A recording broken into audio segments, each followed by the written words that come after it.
First Sergeant Kep here with Company D, 2nd United States Sharpshooters. And I was just down in the shop tonight painting some haversacks, and I thought I would show you how I go about creating ground cloths. Now, ground cloths are an essential bit of reenacting kit. They are a good vapor barrier for when you're tenting on the old campground.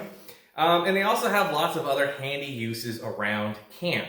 They're also fairly simple to make. To get started, I recommend you check out our instructions that are on our website at secondusss.com. And the instructions start out with the specifications from the 1865 Quartermaster Manual. And that served as my primary guide. The other thing that I did as I was creating my pattern was I did something of a survey of the other ground cloths in our company, because I wanted to make sure that the instructions that I created would be consistent. So that way, grommet holes would line up and sizes would be similar. And the nice thing is, since we buy our ground cloths from quality makers, they're all pretty much the same size. So that made things pretty simple. To get started, you will want to get some canvas. Not all canvas is created equal. So don't think you can just go down to Harbor Freight and buy a $4 painter's drop cloth and expect good results. The other thing is not all grommets are created equal.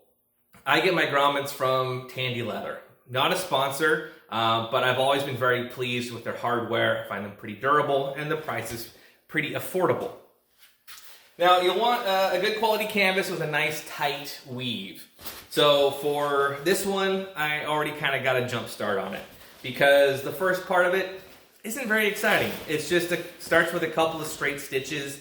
I cut my material oversized in width and length, because the paint will have a tendency to shrink the canvas. So just make it oversized, and if you want to make it quite a bit oversized, then maybe you can use your cutoffs to make some ration bags, for example. So this starts out with making a stitch on a 1-inch seam allowance, and then you fell that, press it, and now you are ready to paint. So let's talk about paint. For the ground cloths, I actually prefer Rust-Oleum semi-gloss. I'm really happy with the results, so that's what I do. But in some cases, maybe a gloss is more appropriate for you, or more to your tastes, or more similar to your individual research. It seems to me that like knapsacks and haversacks tend to be glossier, for example, but we talk more about that in an older video that we did on Intro to Painted Cloth. Because the testing part of historical reproduction is very important. So if you have something that you're trying to reproduce, it's often valuable to take the time to make several swatches, trying out different paints and different numbers of coats on the fabric that you intend to use, so that way you have a good starting point as you begin your project. The other thing you'll want is some sort of painter's drop cloth, especially if you don't have a shop or space for a full sheet of plywood on some sawhorses, for example. I typically like to do the plywood method because it brings the work up and I can walk around it and it goes pretty quick. But that's not an option for everybody, but a good drop cloth works great. So let's talk a little bit more about material and kind of circle back to the shrinkage issue that I addressed earlier. So back in the day, you could go to a hardware store and buy painted cloth on a bolt, for example, and buy it by the yard. These were essentially the blue tarps of their day.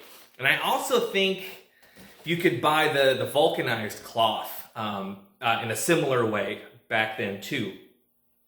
So when you heard about the shrinkage, you might have been thinking like, well, can't you just wash your fabric first and then shrink it before you paint it?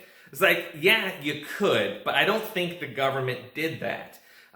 Because painted cloth was already a common thing, I believe what happened was that the government or the contractors had giant rolls of painted cloth, and they got rolled out on the assembly line, and they got cut to size. They hit the sewing machines, and then they went to the soldiers after that.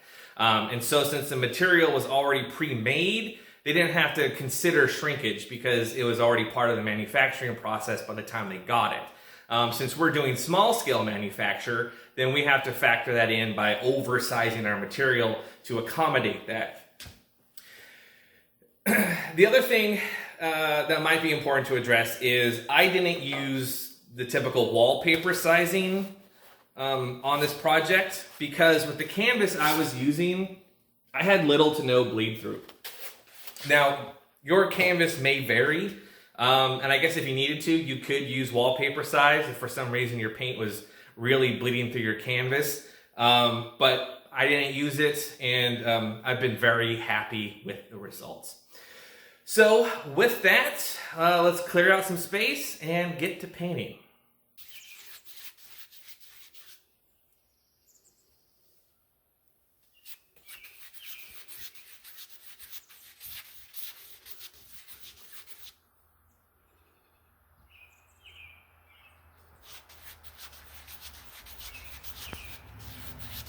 With our blank painted to our liking, it is now time to cut it to its final dimensions. Now, to do that, you'll need to do a little bit of extra math.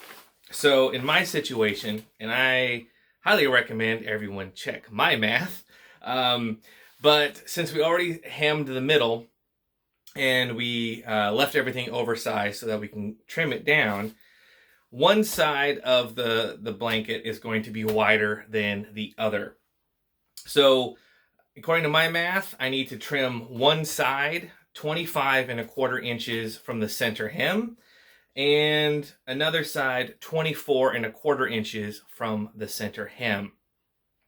Take your time, mark it thoroughly all the way around and cut cleanly. The nice thing about having the canvas already painted is the material will no longer fray. Then once we have the long sides trimmed to their proper dimensions, we need to trim the length. Now, if your stitching wasn't great and both ends are a little raggedy or out of square, you can take a little skim cut off the top so you have a square edge and then reset up your measuring. But I always try to make sure I have one really nice straight edge before I get to painting. And then I measure out the overall length at 74½ inches. Then I cut that. And now it is going to be time to start laying out our hems.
Now that we have our blank cut to the proper dimensions, it's time to start hemming. Now, hemming this material poses some real challenges. One, how do you secure the hem on such dense material? Because you can't really pin it. You could baste it, which would be good historic practice. Basting is a good skill to use frequently. But again, it's going to be some stiff sewing for the baste. The solution that I've been trying out lately is to get these little crafters plastic clips. I got these real cheap on Amazon, and so far I've been really happy with the results. It really keeps the material under control. Now, in addition to pinning it, you also have to consider challenges in feeding it into your sewing machine. Now, a typical sewing machine can sew it, should be able to sew it just fine, but you're going to have to help feed it because the material is so weighty, it's so clunky and bulky. It's not going to have the strength to feed it evenly. So you're going to have to really be involved and on top of it as you feed the machine as you stitch. One tip I do really recommend is that if you can get one for your sewing machine is to pick up a top walking foot. Now, if you only plan on making one of these, then just putting a little extra more effort and sweat equity into carefully feeding it into a standard sewing machine is probably all you need. But if you plan on doing more work with heavy or bulky materials, then a top walking foot could be a really good investment for you. It's not something that comes standard with sewing machines, but if you have a good name brand sewing machine, you might be able to do a little searching and find one at a sewing machine store or online that typically just screws on in the place of your standard foot. So with all of that taken care of, we just got some stitching to do.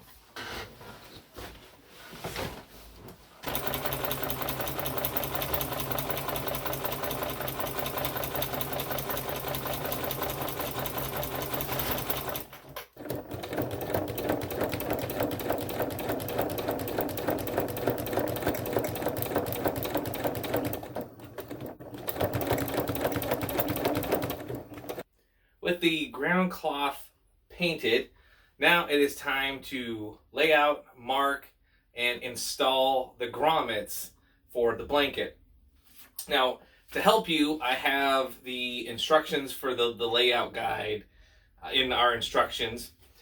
As I mentioned in the intro, not all grommets are created equal. And so you want to make sure you get the best quality grommets that you can in the size that you need for your specific application.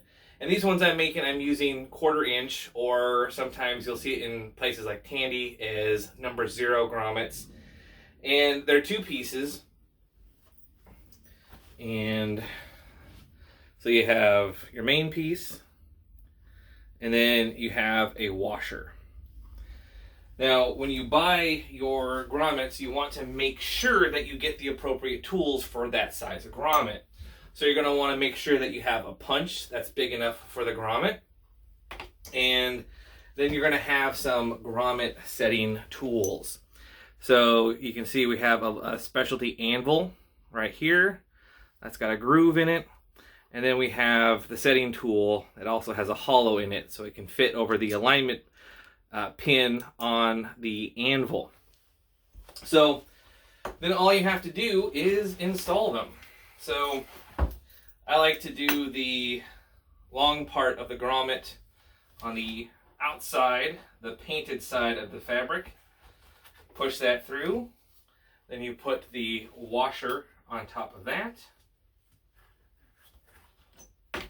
Place the anvil on the bottom. And with your setting tool, set the grommet. Now, you don't have to swing this super hard.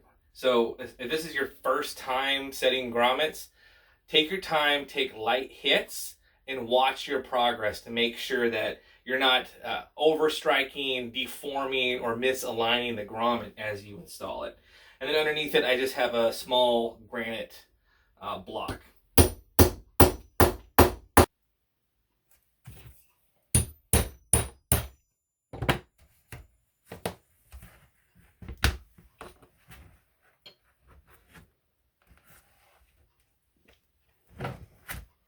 These grommets have they're 2-sided, so you want the side with the crown facing you.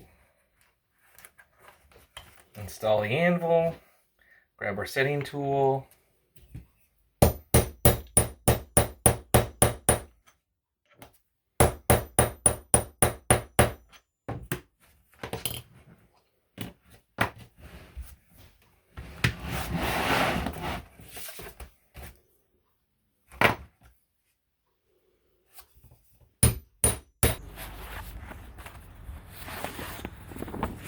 And once all your grommets are installed, you have a completed ground cloth ready for your next reenactment. Hope this video tutorial has been helpful to you. Thanks as always for liking, commenting, and subscribing. And once again, if you want to find the instructions for this video, be sure to check it out on our website at secondusss.com. We'll see you next time.